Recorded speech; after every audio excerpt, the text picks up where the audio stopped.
बारंबार उन कबीर वाणी में साहब हमें दो बातों की याद दिलाते हैं, एक राम की और एक मौत की। कबीर का राम अयोध्या वाला राम नहीं है। कबीर का राम अकाल पताल में या धार्मिक स्थलों में रहने वाला राम नहीं है। कबीर का राम घट घट में रहने वाला राम है। प्रत्येक घट में जो निवास कर रहा है वह राम है। उसी को साहब कहते हैं शब्द हमारा आदि का। सब कुछ को जानते हैं, अपने आप को नहीं जान पाते। शुरुआत आदमी को अपने से करनी होगी। हमारी यात्रा हमसे ही प्रारंभ होकर हम में ही खत्म होगी। कहीं और विश्राम नहीं है। सबको जाने, व्यवहारिक बातों को जानने की आवश्यकता है व्यवहार चलाने के लिए।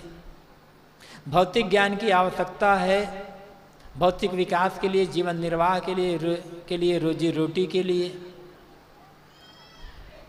अन्य और ज्ञान की आवश्यकता है, लेकिन आत्मज्ञान इसके बिना तो कुछ भी नहीं हो सकता है। कभी मन को शांति मिलेगी नहीं, मन स्थिरता आएगी नहीं, भटका दूर होगा ही नहीं। सब कुछ जाने, लेकिन जानने वाले को जान भी तो जाने। दुर्भाग्य यह है हम बहुत कुछ को जानते हैं, लेकिन जानने वाले को नहीं जान पाते। आखिर सब कुछ को कौन जान रहा है? ये ज्ञान विज्ञान कला कौशल मत पंथ, इन सब का विकास कौन कर रहा है? ये चेतन जीव ही तो कर रहा है।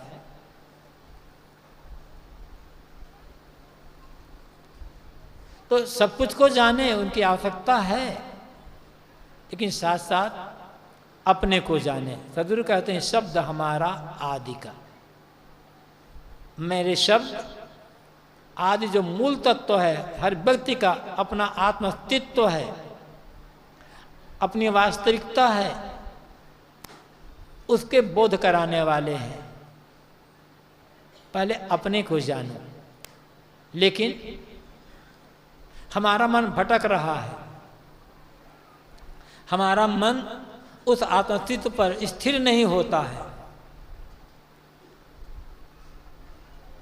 ज्ञान विवेक विचार के शब्दों में मन टिकता नहीं है। हो क्या रहा है? शब्दे बैठा जीव। मनुष्यों के मन में भ्रम कल्पना के शब्द घुस गए हैं। भूत प्रेत जादू टोना, शकुन अपशकुन, ग्रह लगन,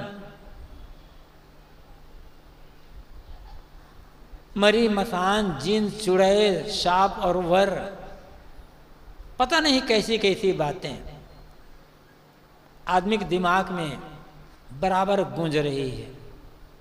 और सारी की सारी बातें परेशान कर रही है। बचपन में ही कह दिया गया है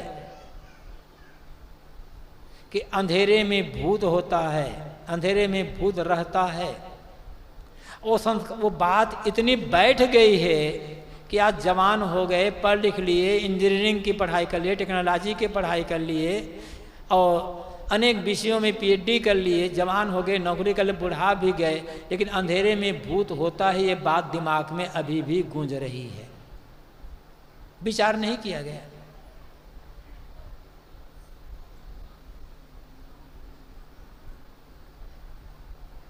मंगल और बुध को उत्तर जाने में काल है, दिशा शूल होता है। पंडित ने ज्योतिषी ने बता दिया है। इसलिए मंगल और बुध की यात्रा करने में आज भी आदमी घबराता है, क्योंकि दिशा शूल है कुछ नहीं, लेकिन शब्द गूंज रहे हैं मन में। भूत लगते हैं, प्रेत लगते हैं, बड़े बड़े विद्वान कहलाने वाले इन शब्दों को रट करके परेशान हो रहे हैं, क्योंकि शास्त्रों में बात लिख दी गई है। जबकि भूत प्रेत का कहीं कोई अस्तित्व ही नहीं है। आखिर अस्तित्व है तो रहते कहाँ हैं, उनका निवास स्थल कहाँ है, जीवन निर्वाह का धंधा कहाँ है, वे कहाँ आते हैं, कहाँ जाते हैं, क्या खाते पीते हैं, उनके बाल बच्चे कहाँ रहते हैं, कुछ तो होगा ना। लेकिन कुछ नहीं।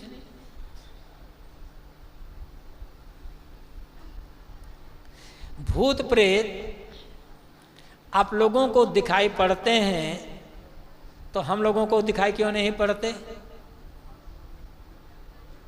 इतना कह देते महाराज, ये देख लो हमको। आप लोग बराबर खंडन करते हो, देख लो हम सामने प्रकट हो गए, अब खंडन मत करना आगे, इतना कह देते। लेकिन इतना भी नहीं कह पा रहे हैं। क्यों? है ही नहीं। ये सारे भूत प्रेत अज्ञान की उपज है, अंधविश्वास की उपज है। अब भूत प्रेत दिन में दिखाई क्यों नहीं पड़ते? आखिर कहा जाता है कि भूत प्रेत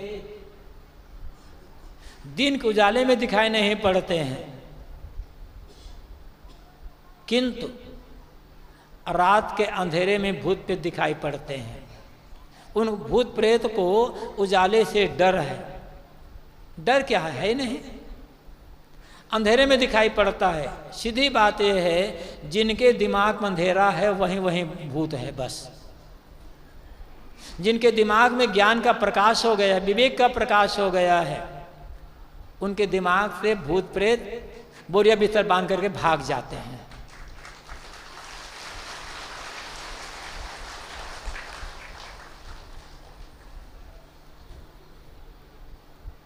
मैं ये कह रहा था, सदगुरु कहते हैं शब्दे पैठा जिस आदमी दिमाग शब्द बैठे हैं। किसी ज्योतिषी ने कह दिया है तुम्हारे ऊपर ग्रह टेढ़ा है, शनि टेढ़ा है, मंगल टेढ़ा है, ये दिन ये हो जाएगा वो हो जाएगा।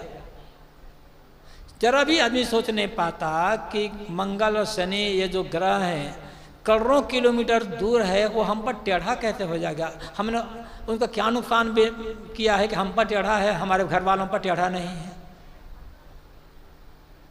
हमारे घर वालों पर तो टेढ़ा है,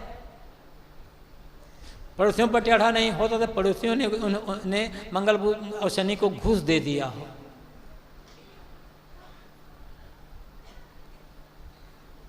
क्यों? विचार नहीं कर पा रहे हैं। अब इतनी बात थोड़े हैं, पता नहीं कैसे कैसे बातें, विषय वासना की बातें सुन लिए, अब दिमाग में वही बातें गूंज रही है, बार बार वही बात, बार बार वही बात। किसी ने कुछ कह दिया है, अब गाली दे दिया, अपमान कर दिया, निंदा कर लिया, अब उनको ले करके हमारा मन गूंज रहा है। किसी कारण से किसी ने हमें गाली दे दी, गलती हमारी नहीं है, फिर भी हम गाली दे दी। उन्होंने मुझे ऐसा क्यों कहा, वे मुझे क्या समझते हैं? अब बराबर वो घटना घटे, सप्ताह भर, महीना, 2 महीना, साल, 2 साल, 4 साल हो गए, लेकिन वो शब्द अभी भी दिमाग में गूंज रहे हैं।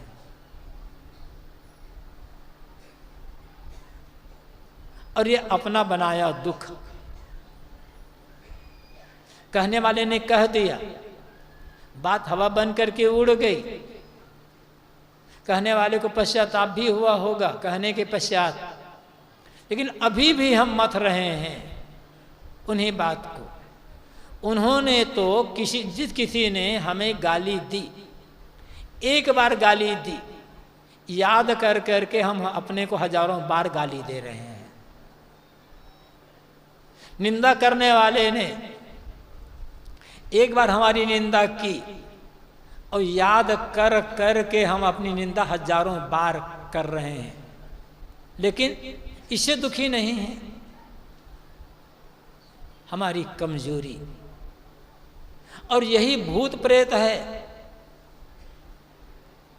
एक भूत प्रेत, जो लोग कहते हैं कि तुम्हें भूत लगा है, प्रेत लगा है, वो तो झूठ है, अंधविश्वास, काल्पनिक है। वो भूत बाधा कहीं होती ही नहीं है।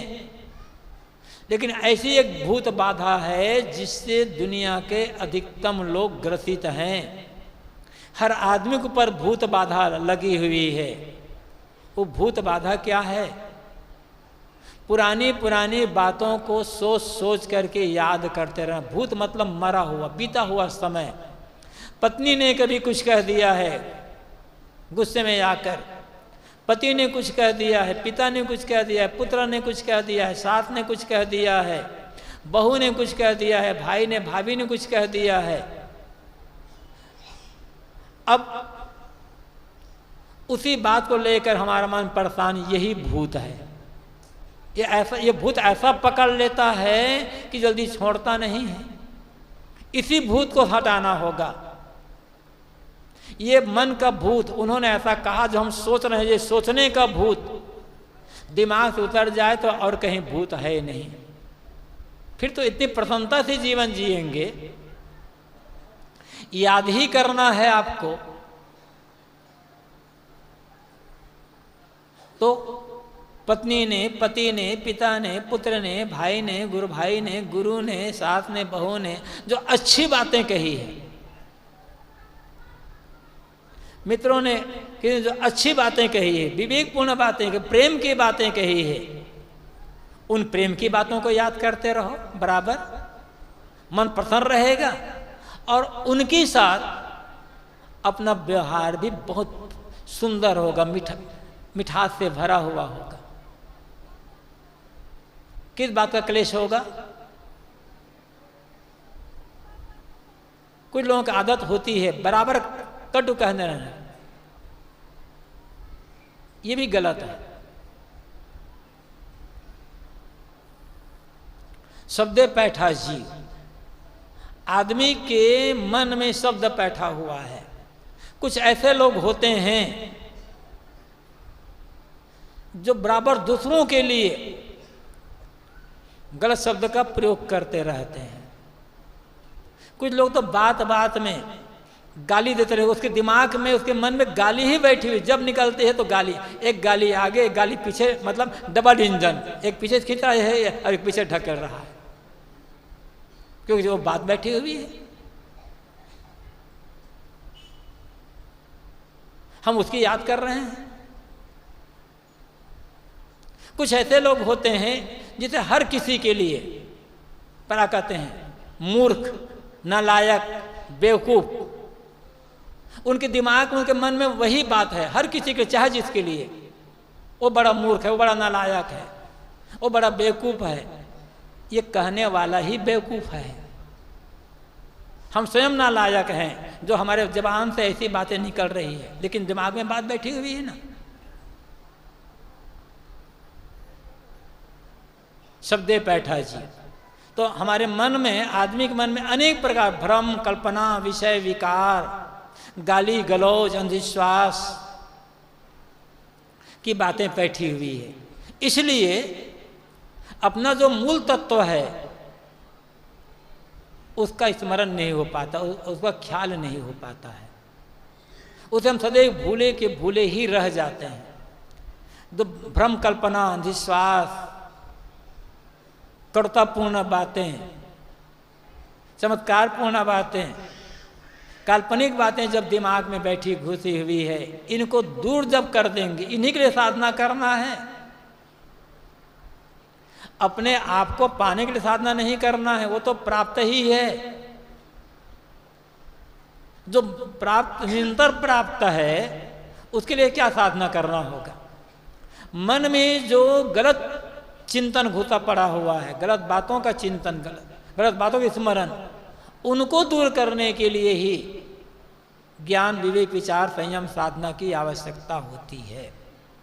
पुरानी बातों को याद न करें, विकारी बातों को याद न करें, गाली गलौज, निंदा अपमान की बातों को याद ना करें तो कौन सा दुख रह जाएगा मन में, कौन सी पीड़ा रह जाएगी, किस बात के लिए टेंशन होगा, किस बात के लिए डिप्रेशन होगा मन में। सुख से जीना है। आध्यात्मिक विकास कितना कर पाते हैं या नहीं कर पाते हैं वो अलग बात। सुख से जीना है तो पुरानी बातों को भूलना पड़ेगा। भूलने की कला सीखनी पड़ेगी। हम कहते हैं कि हमारी स्मरण शक्ति कमजोर है, हमें याद नहीं रहती है। याद तो रहती है, गलत बातें याद रहती है, नकारात्मक बातें याद रहती है, वासनात्मक बातें याद रहती है, सही बातें याद नहीं रहती। तो ये जो गलत, नकारात्मक और वासनात्मक बातें हैं, इन बातों को भूलने की कला सीखनी होगी। और जिसने कला सीख ली उसका मन बढ़िया स्वस्थ और तन भी थोड़ा स्वस्थ हो जाएगा। शब्दे पैठा जी सदगुरु कबीर कहते हैं, आदमी का मन भ्रामक शब्दों में घुसा पड़ा हुआ है, इसलिए उसे अपनी वास्तविकता का बोध नहीं हो पाता है। अब ये मनुष्य जीवन जो कहा जाता है 84 लाख योनियों में भटकने के पश्चात मिलता है, और ये कहते हैं संत गुरुजन कि बड़े सौभाग्य से मिलता है, पुण्य कर्मों के परिणाम में मिलता है, वह मनुष्य जीवन हमें आज मिला हुआ है।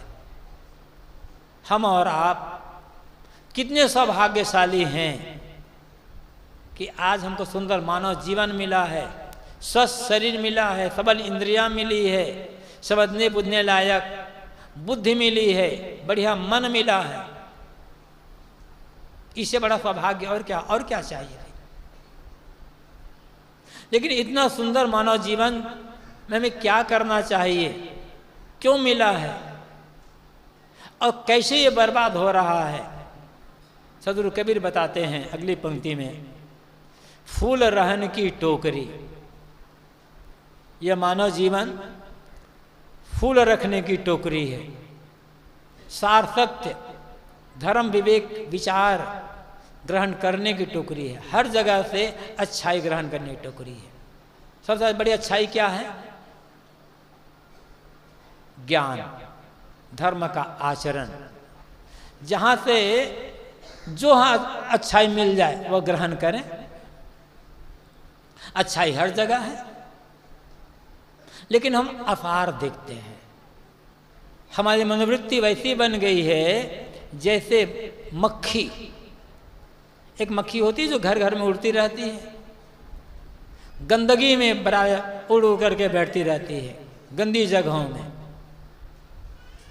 ऐसे हमारा मन, बराबर हमारा मन किसी के दोष को ढूंढता रहता है, बुराई को ढूंढता रहता है, उसकी चर्चा करता रहता है। एक मधुमक्खी होती है, शहद की मक्खी, जो फूलों पर बैठती है, अब बैठ करके शहद ग्रहण करती है, सुंदर स्वादिष्ट शहद बनाती है सार ग्रहण करके। साहब कहते हैं ये सार सद्गुण ग्रहण करने का पात्र है, सदाचरण ग्रहण करने के पात्र है। इसके बिना कभी आत्मस्तित्व का बोध नहीं हो पाएगा। बोध हो तो हो जाएगा, साक्षात्कार नहीं होगा।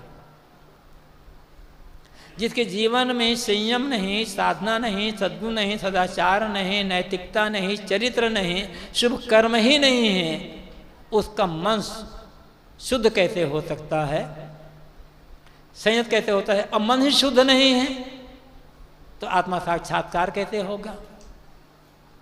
प्रायः लोग कहते हैं, महाराज इतने दिन से पूजा कर रहे हैं, इतने दिन से ध्यान का अभ्यास भी कर रहे हैं, साधना अभ्यास भी कर रहे हैं, लेकिन मन में शांति नहीं है, मन तो ठहरता ही नहीं है। क्यों? पूजा करना अच्छा है, ध्यान साधना का अभ्यास तो करना ही चाहिए हर मनुष्य को, जितना संभव, जितना समय मिल पाए। लेकिन इनमें सफलता पाने के लिए जीवन को शोधना पड़ेगा, जीवन के आचरण को शोधना पड़ेगा, व्यवहार शोधना पड़ेगा, दुर्गुणों को त्याग करके ग्रहण के सद्गुणों को ग्रहण करना पड़ेगा। और ये काम हम नहीं करते। मोह का, कामना का, अहंकार का त्याग नहीं करते, तो आत्म साक्षात्कार का काम कैसे हो पाएगा? फूल रहन की टोकरी, सदगुरु कहते हैं ये मानव जीवन फूल रखने की टोकरी है। जहां जाओ हर किसी से फूल सार ग्रहण करो, अच्छाई ग्रहण करो। अच्छाई ग्रहण करते करते आदमी अच्छा बन जाता है। अच्छा नहीं बन पाते आपको संयम करने में, साधना करने में, त्याग बैराग का काम करने में कठिनाई का अनुभव होता है। ठीक है, आप कोई साधना मत करो, कोई भी साधना मत करो कि त्याग बैराग मत करो। एक काम आज से शुरू कर दें कि मुझे हर आदमी में, हर जगह अच्छाई देखना है, मुझे कहीं बुराई नहीं देखना है। जो आदमी गलत है, सचमुच में बुरा है, सुधार वो नहीं करना चाहता, उससे व्यवहार मत रखो, लेकिन उसकी बुराई की बात मत सोचो। वो आदमी बुरा है ये सोचना बंद कर दो। जो है सो है, वो जाने, उसकी बुराई का परिणाम उसको मिलेगा, हमें नहीं मिलेगा। उसके पाप कर्मों का फल उसको मिलेगा, हमें नहीं मिलेगा। तो त्याग बैराग साधना का काम नहीं कर सकते, तो इतना तो कर सकते हैं ना कि जब देखना है, जो देखना है, अच्छा ही देखना है, अच्छा ही सोचना है। फिर देखेंगे अपने आप जीवन में त्याग बैराग आ जाएगा, अपने आप जीवन में संयम आ जाएगा, मन शांत हो जाएगा। लेकिन ये काम तो हम नहीं करते। घर नहीं छोड़ सकते, घर मत छोड़ो, बुराई देखना छोड़ दो, निंदा करना छोड़ दो, गाली बकना छोड़ दो। घर छोड़ने को कौन कहता है? लेकिन बुरा तो छोड़ सकते हो, बुरा कहना छोड़ सकते हो। बुरा कहना, बुरा देखना, बुरा सोचना और बुरा सुनना, मतलब गलत देखना, गलत कहना, गलत सुनना और गलत सोचना छोड़ दो। जो कुछ बचेगा सब सार बचेगा। फिर जितना बन सके आगे बढ़ो। तो फूल रहन की टोकरी, सदगुरु कहते हैं ये मानव जीवन सार संग्रह करने का पात्र है। इसमें से सार संग्रह ही करो, गंदगी एकत्र मत करो। लेकिन इतना मूल्यवान जीवन जिसकी बराबरी दुनिया की कोई संपत्ति नहीं कर सकती, किस प्रकार से बेकार जा रहा है, कैसे खराब हो रहा है? घोरे खाया घी। जैसे दूध को मथ लिए, दूध को दही जमा दिए और दही जमाने के पश्चात दही का मंथन किए, दही को मथे और मथने के पश्चात उसमें से जो मक्खन निकला, उस मक्खन को उसी छाछ में ही पड़े रहने दो, वहां से बाहर नहीं निकाले। तो होगा क्या? उस छाछ में पड़े पड़े, मट्ठा में पड़े पड़े मक्खन 4-6 दिन पश्चात उसमें फफूंद आ जाएगा, वो खराब हो जाएगा। या मक्खन को निकाल तो लिए, गरमाए, लेकिन इतना नहीं गरमाए कि उसमें छाछ का जो अंश है वो पूरा जला नहीं, कुछ दिनों पश्चात वो घी खराब हो जाएगा। घी को शुद्ध रखना है तो मक्खन, उसमें जो छाछ का अंश है मक्खन में, पूरी तरह से जला डालो, तब वो घी स्थायी होगा, स्वादिष्ट होगा और उसमें सुगंध बढ़िया रहेगी। ये तो उदाहरण है। सदगुरु कहते हैं छाछ में मट्ठम पड़े पड़े घी खराब हो जाता है। ठीक ऐसे गलत आदत, गलत संगत, गलत कर्म, गलत विचार, गलत चिंतन, ये मट्ठे के समान हैं जो इस घी के समान मूल्यवान जीवन को खराब कर रहा है।